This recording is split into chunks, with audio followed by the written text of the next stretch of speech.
የቀይ ባህር ጉዳይ ለኢትዮጵያ የህልውና ጉዳይ ነው።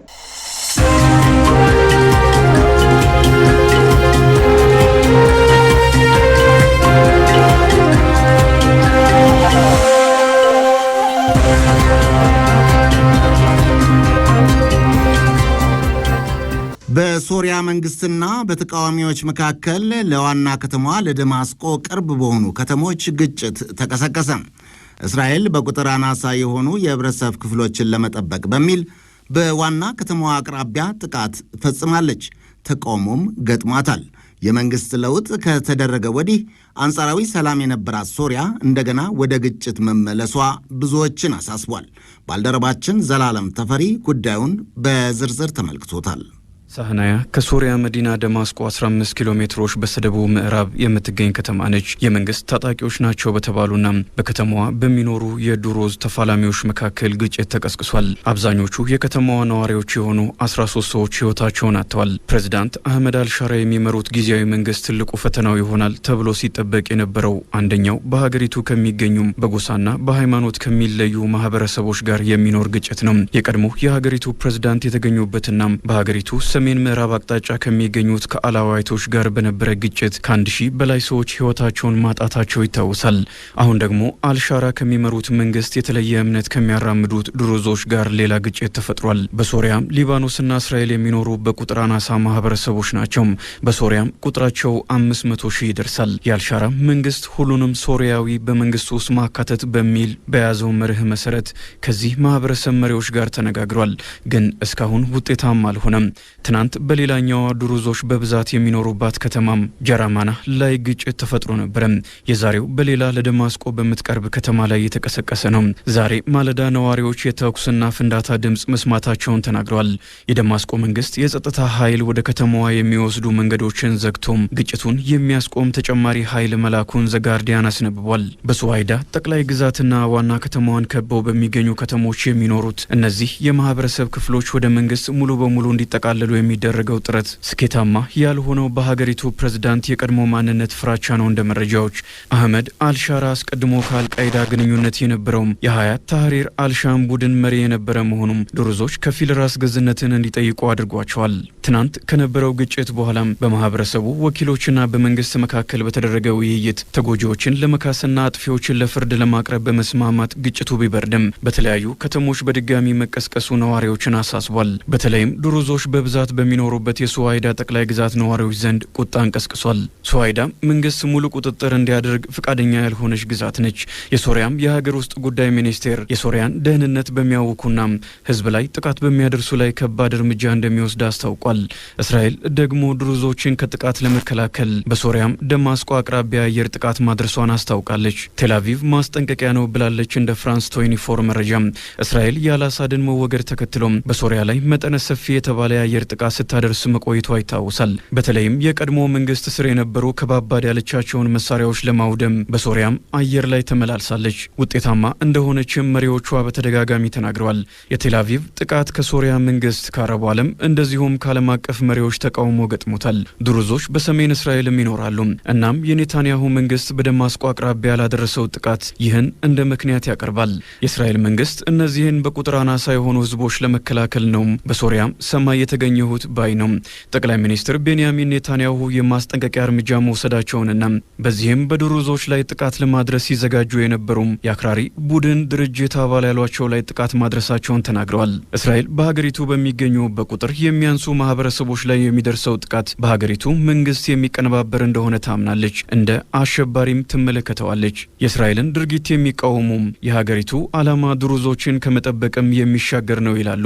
እንደ ፍራንስ 24 መረጃም ድሩዞች ከእስራኤል ከለላን አልጠየቁም። ደግሞ አልአሳድ እንደተወገዱ እስራኤል ነጻ ቀጠና የነበረን የጎላን ተራሮችን በወታደሮቿ ቁጥጥር ስር አድርጋለች፣ ለተለያዩ አገልግሎቶችም መጠቀም ጀምራለች የሚሉ መረጃዎች እየወጡ ነው። ቱርክ እስራኤል በሶሪያ የሚገኙ አናሳ ቁጥር ያላቸውን ማህበረሰቦች በመጠበቅ ስም የደማስቆ መንግስት ላይ ያነሳሳች ነው በሚል ተወቅሳለች። አልጀዚራ ላይ በሰፈረ ዘገባ ደግሞ በለንደኑ ኪንግስ ኮሌጅ የዓለም አቀፍ ደህንነት መምህር የሆኑት ሮብ ጊስት ፒንፎልድ ኔታንያሁ ድሩዞችን መንካት ቀይ መስመር መሆኑን መናገራቸውን በማስታወስ የጥቃቱ ዓላማ ግን ከዚህ ጋር የሚያያዝ አይደለም ይላሉ። ከ10 ዓመት በላይ በቆየው የሶሪያ የእርስ በርስ ጦርነት ወቅት በመቶዎች የሚቆጠሩ ድሩዞች ተገድለዋል። እስራኤል ምንም አላደረገችም እና በድንገት ድሩዞችን የመጠበቅ ፍላጎት ከየት አመጣች ሲሉ ይጠይቃሉ። እንደ ፒንፎልድ የእስራኤል ዓላማ ሶሪያን መከፋፈል ነው። እስራኤል ግን በሶሪያ ላይ የምታደርገውን ጥቃት በተመለከተ የህዝቦቿንና የድሩዞችን ደህንነት ከማስጠበቅ ጋር ታያይዘዋለች። ሶሪያም ካላሳድ በኋላ ተስፋም ስጋትም ነበራት። አሁን በሁለቱም በኩል እያለፈች ነው። አሁን ደግሞ ወደ ዓለም አቀፍ ትንታኔ ነው የምናልፈው። የሚያቀርበው አማኑኤል ጀንበሩ ነው። ሰውየው ፖለቲካን ጥንቅቅ አድርገው የሚያውቁ ምጣኔ ሀብትንም ጥርሳቸውን የነቀሉበት ስለመሆኑ ይነገርላቸዋል። በሊበራል ፓርቲ ውስጥ ተካተው የፖለቲካ አሁን ቢጀምሩም ወግ አጥባቂነት ደግሞ የግል ባህሪያቸው መገለጫ እንደሆነ የሚስማሙም ብዙዎች ናቸው። የሃርቫርድ ዩኒቨርሲቲው ምሩቅ የ60 ዓመቱ አዛውንት ማርክ ካርኔ የካናዳን የጠቅላይ ሚኒስትርነት መንበር ከወጣቱ የቀድሞ የአገሪቱ ጠቅላይ ሚኒስትር ጀስቲን ትሩዶ ከተቀበሉ ወዲህ በየመድረኩ የሚያደርጉት ንግግር ጆሮ ገብ፣ የሚወስኑት ውሳኔም መጪውን የሚያስናፍቅ እየሆነ ነው። እድለኛ ለመሆናቸውን በመግለጽ በአስከፊ ወቅት ወደ ሪድሁ ሂል ቤተመንግስት መምጣታቸውን የሚያነሱ ብዙዎች ቢሆኑም ጉምቱ ኢኮኖሚስት ግን ወገባቸውን አጥብቀው በስተደቡብ የሚዋሰኗትን የዓለምን ፖለቲካና ምጣኔ ሀብት ከምትዘውረው ሌላ ኃያል አገር ጋር ለመፋለም የቆረጡ መስሏል። የትራምፕ የጠቅላይነት ንግግር ያልበገራቸው በዋሽንግተን የተከፈተው የንግድ ጦርነትን ከቁብ ያልቆጠሩ ካርኔ በጠረጴዛ ዙሪያና በዲፕሎማሲ መርህ ለማይደረግ ንግግር ቦታ እንደማይሰጡ ደጋግመው መናገራቸውን እንደቀጠሉ ነው። ከሰሞኑ ከቢቢሲው ዓለም አቀፍ የምጣኔ ሀብት ጉዳዮች አርታይ ፋይሰል ኢስላም ጋር በነበራቸው ቆይታም ከዋሽንግተን ዘንድ የተነሳው የንግድ ጦርነት እንዲሁም የ51ኛ ግዛት ጉዳይ ተነስቶላቸው ሰፊ ማብራሪያን ሰጥተዋል። ካርኔ ንግግራቸውን ሲጀምሩም እንዲህ አሉ። ሀገሬ ካናዳ እንደ አንድ ሉዓላዊት ሀገር ክብርን ትፈልጋለች። በተለይም ከነጩ ቤተ መንግስት የሚቃጣ ክብረ ነክና ፖለቲካዊ መዘዝን ይዞ የሚመጣ ንግግር መጨረሻው የሚያምር አይደለም። እናም አሜሪካ ሆይ ቆም ብለሽ የምታስቢበት ሰዓት አሁን ነውና ተረጋጊ ብለዋል። ይህ ጠንከር ያለ ንግግር በስልጣናቸው ማሟሻ በመንበራቸው ማለዳ የተደረገ ነውና መጪውን እርምጃስ ከነጩ ቤተ መንግስት ዘንድ ምን ይሆናል የሚለውን ገሚሶች በተስፋ የተቀሩት ደግሞ በስጋት እንዲመለከቱት እያደረገም ነው። እሳቸው ግን ከመናገር ሊቆጠቡ አልወደዱም። ወደ ዋሽንግተን አቅንተው የመነጋገር እድል ይኖረውታል ወይ በሚል ለቀረበላቸው ጥያቄ እንዴታ ለምን አይሆንም ይሉና ግን ይህ የሚሆነው ጠንከር ያለ ውይይት ለማድረግ ፕሬዚዳንት ትራምፕ ቁርጠኛ ከሆኑ ብቻ ነው ሲሉም ቅድመ ሁኔታ ያሉትን ነገር አስቀምጠዋል። ይሁን እንጂ ይህ የፕሬዚዳንቱ መረር ያለ ንግግር የዋይት ሃውስ ፖለቲከኞችን የጠቅላይነት መንፈስ ረገብ የሚያደርግ አይመስልም። ይህንን ያልንበት ዋነኛ ምክንያት ደግሞ ማክሰኞ የዋይት ሃውስ ምክትል ቃል አቀባይ አና ኬሊ የሰጡት አነጋጋሪ አስተያየት ነው። እሳቸው በንግግራቸው የካናዳን ምርጫ ማድረግ አሜሪካ ካናዳን ከመጠቅለል የሚያቆማት እንዳልሆነ በመግለጽ ሂደቱ ላይ በመስራት ላይ እንገኛለን የሚል ይዘት ያለው አስተያየትን አጋርተዋል። የሁለቱ ሀገራት የንግድ ጦርነት አንድ መፍትሄን ይዞ ቀጣዩን ጊዜ ማሳመር ካልቻለ የሚመጣውን ኢኮኖሚያዊ ቀውስና ዲፕሎማሲያዊ ውጥረት ከዚህ በላይ ሊሰፋ እንደሚችል የሚገልጹ የዘርፉ ባለሙያዎች ደግሞ አሃዛዊ መረጃን በማጣቀስ ሁኔታውን ያብራሩታል።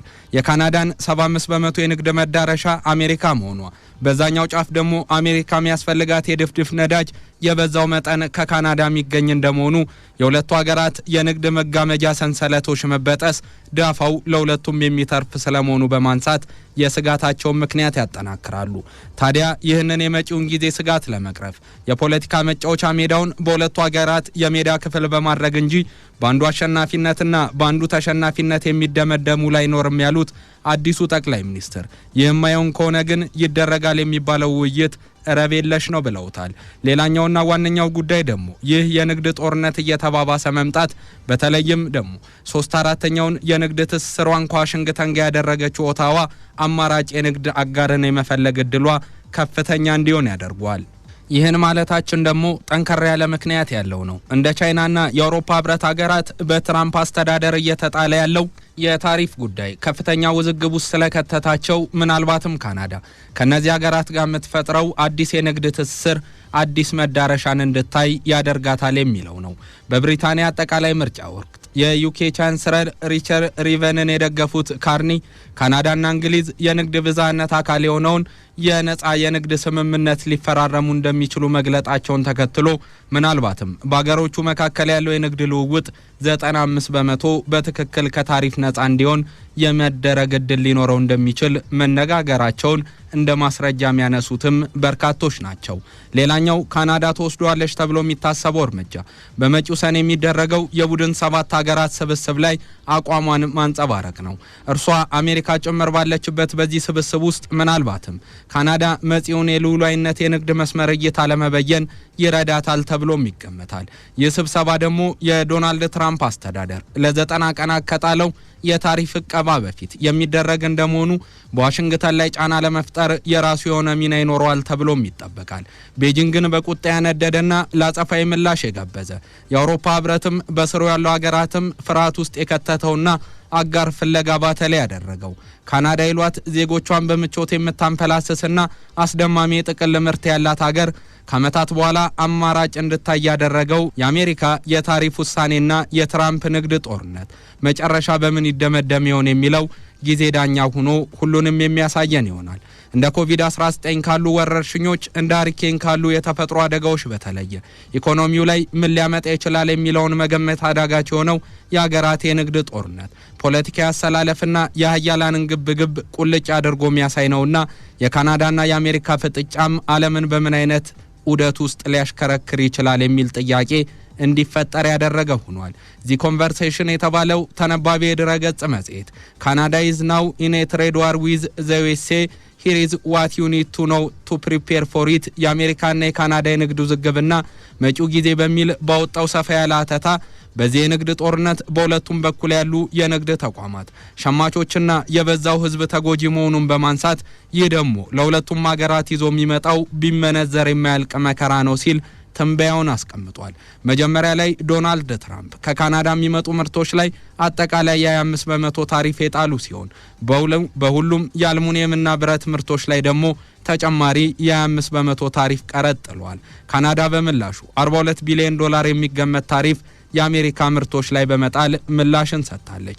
ካርኔ ከትራምፕ ጋር ንግግር የሚኖረው በእነርሱ መመሪያ መሰረት ሳይሆን በእኛው በራሳችን ፍላጎት ነው ማለታቸውም የሚታወስ ነው። እዚህ ጋር የምጣኔ ሀብትና የደህንነት አጋርነቶች ይኖሩናል፣ ይህ ግን ከዚህ በፊት ከነበረው የተለየ የሚሆን ነው ብለዋል።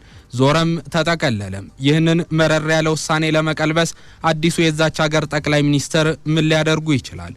ባናቱም ህዝባዊ ቅቡልነት መቀዝቀዙን ተከትሎ ከስልጣናቸው በድንገቴ ማዕበል የተነሱት ትሩዶ እጣስ ለአዲሱ ፕሬዚዳንት ካርኔ ደርሳሉ የሚለው እንደዚሁ ለጊዜ የሚሰጥ ጉዳይ ነው።